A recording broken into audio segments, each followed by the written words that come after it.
Hello dear student, myself Gurmeet Kaur. I teach in Police Public Senior Secondary School Mansa. Today we discuss topic class 4th subject social science और topic है our rights and duties. हमारे duties और rights, हमारे देश के प्रति हमारी duties और राइट्स क्या हैं उसके बारे में आज हम बात कर रहे हैं. You know India is the largest democracy in the world. जो हमारा भारत देश है वो सब दुनिया विश्व भर में सबसे बड़ा लोकतंत्र देश है. Our country has a long written constitution too. हमारे भारत के पास लिखित रूप में बहुत बड़ा संविधान है. A constitution tells us about our goals, rights and duties towards our country. एक कॉन्स्टिट्यूट हमें हमारे उद्देश्य, हमारे अधिकार और हमारे कर्तव्य, देश के प्रति हमारे क्या कर्तव्य हैं उसके बारे में बताता है.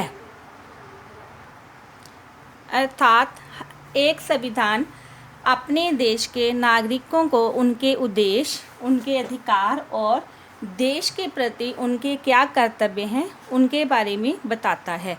तो सबसे पहले हम जानते हैं कि कॉन्स्टिट्यूशन असल में क्या है. What is constitution? संविधान क्या है? Every country has a set of rules according to which the government governs the country. हर एक देश के पास कुछ रूल रेगुलेशन का एक सेट होता है जिसके अकॉर्डिंग ही वो उस देश की गवर्नमेंट अपने देश को चलाती है. This set of rules is called constitution. इस रूल का, जो रूल रेगुलेशन का एक सेट होता है जिसमें जे रिटन या ओरल में लिखा जाता है तो उसको क्या बोलते हैं? Constitution. The constitution of India is the longest written constitution in the world.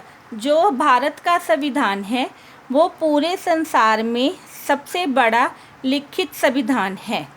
It came into effect on 26 जनवरी 1950.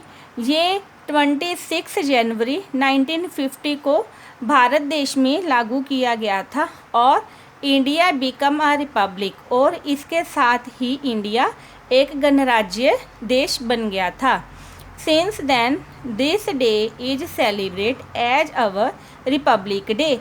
उसी दिन से इस दिन को हमारा पूरा भारत देश गणतंत्र दिवस के रूप में मनाता है.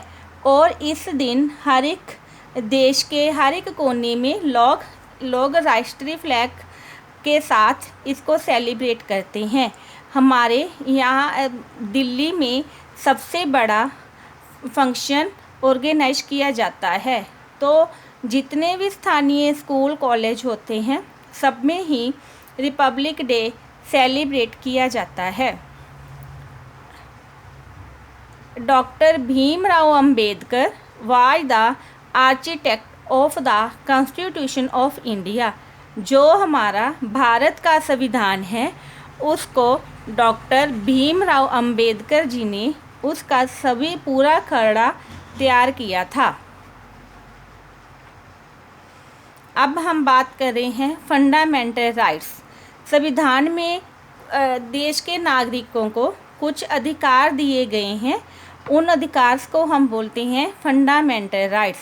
Our constitution gives every citizens some basic right. हमारे संविधान ने हर एक नागरिक को देश में, चाहे कोई अमीर है, चाहे कोई गरीब हो, चाहे कोई बड़ा है, चाहे कोई छोटा है, सबको बेसिक मुढले कुछ अधिकार दिए गए हैं जो जिनकी वो बरतों अपनी मर्जी के अनुसार कर सकता है, अपनी इच्छा के अनुसार. तो ऐसे दिए गए राइट्स को क्या बोलते हैं? These are called fundamental rights. इसको बोला जाता है फंडामेंटल राइट्स अर्थात मौलिक अधिकार. तो मौलिक अधिकार कौन कौन से हैं अभी उसके बारे में हम बात कर रहे हैं. तो देर आर 6 फंडामेंटल राइट्स. तो संविधान के अनुसार हर एक इंडियन को 6 फंडामेंटल राइट्स दिए गए हैं। वो राइट्स क्या हैं? द राइट टू इक्वलिटी, बराबरता का अधिकार, द राइट टू फ्रीडम, आज़ादी का अधिकार, द राइट अगेंस्ट एक्सप्लोरेशन, शोषण के खिलाफ का अधिकार, the right to follow any religion, किसी भी धर्म को मानने का अधिकार, the right to preserve our culture and educational rights, हमारे अपने कल्चर और शिक्षा का अधिकार, the rights to constitution remedies, अगर हमारे अधिकारों की कोई उल्लंघना करता है तो उसके अगेंस्ट कंप्लेन करने का अधिकार। सबसे फर्स्ट है the right to equality, means that all citizens are equal before the law. Right to equality का मतलब है कि सभी सिटीजन, चाहे कोई अमीर हो, चाहे गरीब है, चाहे कोई छोटा है, चाहे कोई बड़ा है, वो सभी लॉ मतलब कानून के आगे सभी एक समान हैं और सभी को ही अपनी प्रोग्रेस करने का अधिकार है। कोई भी पर्सन अपनी इच्छा के अनुसार अपनी प्रोग्रेस के लिए, अपनी तरक्की के लिए काम कर सकता है।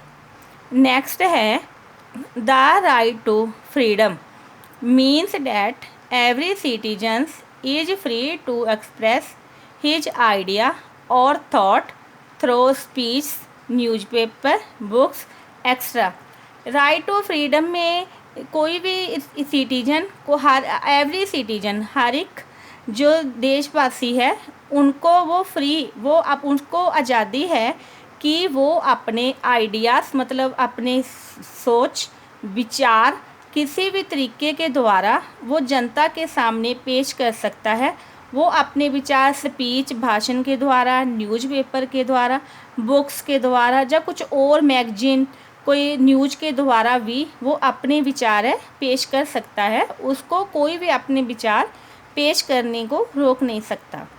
नेक्स्ट है the right against exploration, means that children below the age of 14 can not be employed as labour.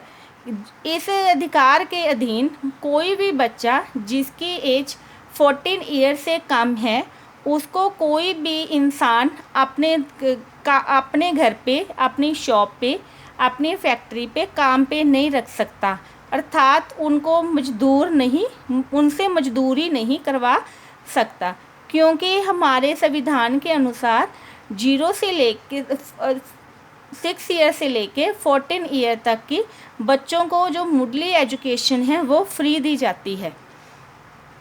Next है the right to follow any religion, means that we are free to follow any religion of our choice. इसका भाव है कि हम लोग अपनी इच्छा से किसी भी धर्म को अपना सकते हैं।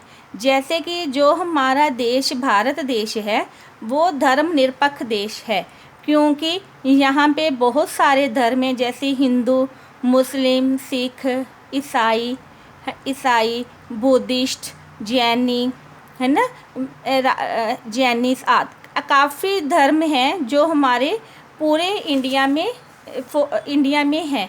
लेकिन कोई भी हमें ये मजबूर नहीं कर सकता कि हम लोगों को, अगर हमारी इच्छा है हम हिंदू धर्म भी फॉलो कर सकते हैं, हम सिख रिलीजन भी फॉलो कर सकते हैं, क्रिश्चियन भी बन सकते हैं, मुस्लिम भी बन सकते हैं। लेकिन कोई भी हमें मतलब कि ज़बरदस्ती नहीं कर सकता हमारे साथ कि आपने यही धर्म को फॉलो करना है या फिर आप यही रिलीजन अपनाओ। नेक्स्ट है the right to preserve our culture and educational rights. इसके means that we can adopt and preserve our culture, ways of living, dressing, idea.